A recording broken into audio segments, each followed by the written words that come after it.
बधाई हो महाराज, लक्ष्मी हुई है। हे ईश्वर, आपका बहुत बहुत धन्यवाद। जाओ पूरे राज्य को ये खुशखबरी सुना दो। पूरे राज्य में मिठाई बांटो। सभी को कहो लक्ष्मी आई है। किशनपुर राज्य के राजा को एक भी संतान नहीं थी। कितने मन्नतों के बाद उन्हें एक पुत्री हुई। जरा मैं मुख तो देखो अपनी पुत्री का।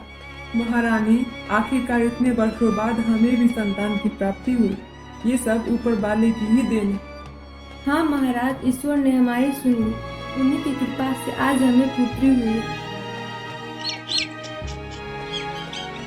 एक दिन एक दासी राजकुमारी को राजमहल के बगीचे में अकेले छोड़ किसी और काम के लिए चली जाती है। तभी वहाँ पे एक पागल महिला आती है और राजकुमारी को लेकर चली जाती है। वह राजकुमारी को लेकर चलते चलते जंगल में पहुँच जाती है और वहीं पे एक कुएं के बगल में राजकुमारी को छोड़ देती है। सुनते हो, जंगल से लकड़ी ले आओ। घर में एक भी जलावन नहीं है। जंगल में कुछ फल मिले तो वो भी तोड़ लाना।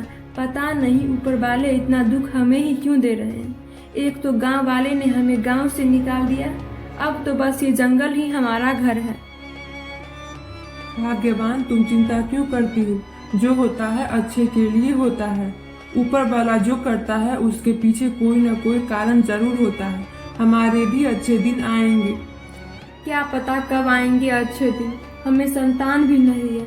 मुझे तो बस यही चिंता रहती है कि हमारे बुढ़ापे में कौन हमारी सेवा करेगा। अगर ईश्वर हमें एक भी संतान दे देता तो कितना अच्छा होता। कोई बात नहीं भाग्यवान, क्या हुआ हमें संतान नहीं है तो हम दोनों एक दूसरे का सहारा बनेंगे। और हम भी कहाँ व्यर्थ की बातें करने लगे। अरे अभी से ही बुढ़ापे की बातें करने लगे। चलो अपना अपना काम करते हैं। तुम जाओ कुएं से पानी ले आओ और मैं जाकर लकड़ियां तोड़ लाता हूँ। जंगल में ही रमेश अपनी पत्नी मीरा के साथ रहता था। गांव वाले किसी कारण से उन दोनों को गांव से निकाल देते हैं। तब से वो दोनों जंगल में ही रहने लगे। मीरा और रमेश का कोई संतान नहीं था, जिससे वो दोनों काफी उदास थे। मीरा कुआं के पास पानी भरने को जाती है तो वो एक बच्ची को देखती है।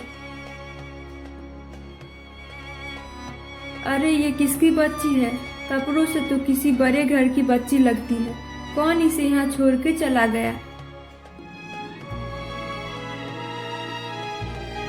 मीरा उस बच्ची को अपने घर ले आती है और रमेश को सारी बातें बताती है।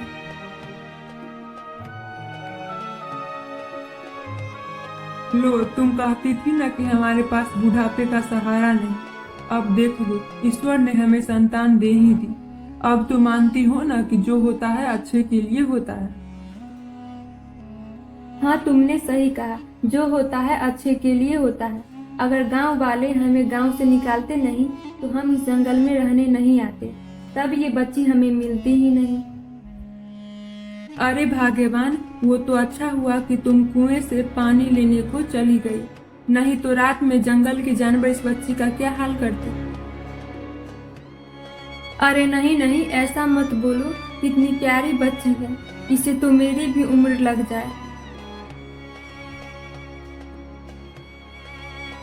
मीरा और रमेश उस बच्ची को अपने पास रख लेते हैं। वो दोनों उस बच्ची को खूब लाड प्यार देते हैं। वे उसका नाम महिमा रखते हैं।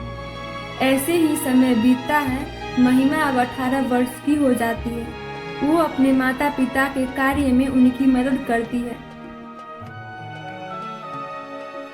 एक दिन जब वो कुएं से पानी भरने को जाती है, तभी उसकी मुलाकात एक सुंदर राजकुमार से होती है। राजकुमार को पहली नजर में महिमा से प्रेम हो जाता है।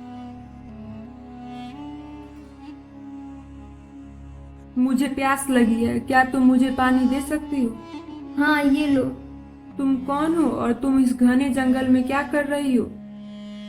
मेरा नाम महिमा है और ये जंगल मेरा घर है। मैं इस जंगल में अपने माता पिता के साथ रहती हूँ। पर तुम कौन हो?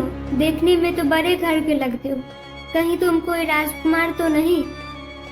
हाँ, मैं राजकुमारी हूँ, वीरपुर राज्य से आया हूँ। वो तो यहाँ से काफी दूर है। हाँ, मैं रास्ता भटक गया और यहाँ इस जंगल में आ पहुँचा। लेकिन देखो, जो होता है अच्छे के लिए होता है। अगर मैं रास्ता नहीं भटकता तो इतनी सुंदर लड़की से कैसे मिल पाता।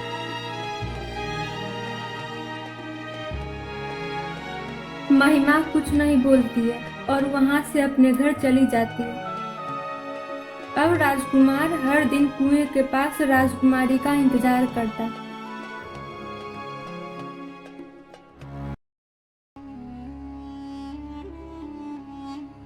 अरे महिमा अभी तक आई क्यों नहीं? मैं उसका कब से इंतजार कर रहा हूँ। तभी महिमा भी आती है। तुम अभी तक यहीं हो राजकुमार? अपने राज्य गए क्यों नहीं?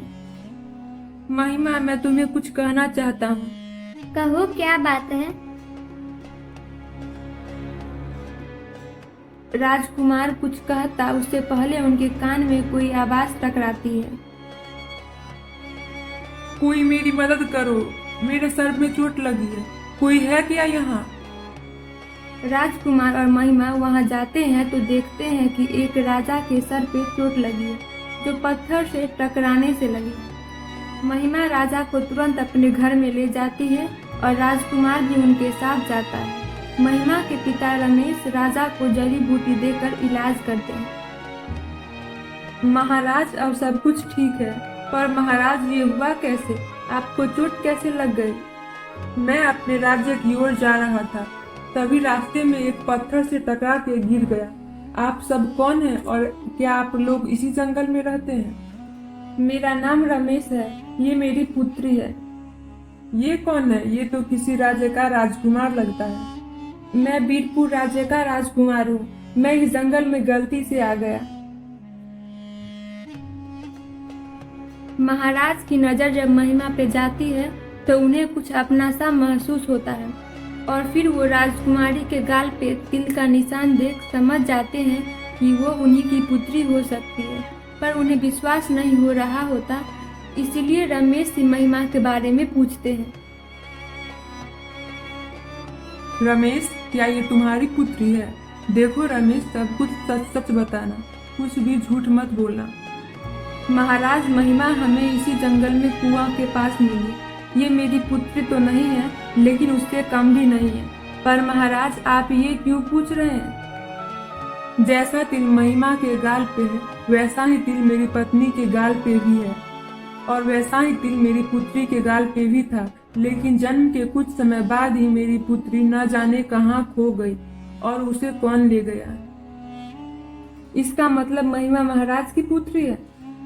हाँ, मुझे भी वैसा ही लगता है, क्योंकि महिमा के नैन नक्श बिल्कुल महारानी पे गए हैं। पुत्री महिमा, क्या तुम मेरे साथ राजमहल चलोगी? वहाँ तुम्हारी माँ तुम्हारा इंतजार कर रही होगी। हाँ पुत्री, तुम बहुत भाग्यशाली हो कि तुम अब इस गरीब की कुटिया से राजमहल में जा रही हो। पर पिताजी, मैं आपको और माँ को छोड़कर कैसे जा सकती हूँ? तुम हमारी चिंता मत करो, हम यहाँ ठीक हैं। नहीं रमेश, आपने महिमा का पालन पोषण किया और जब आप बूढ़े हो जाएंगे तो आपकी सेवा कौन करेगा? आप चलिए हमारे साथ, आप राजमहल में ही रहेंगे।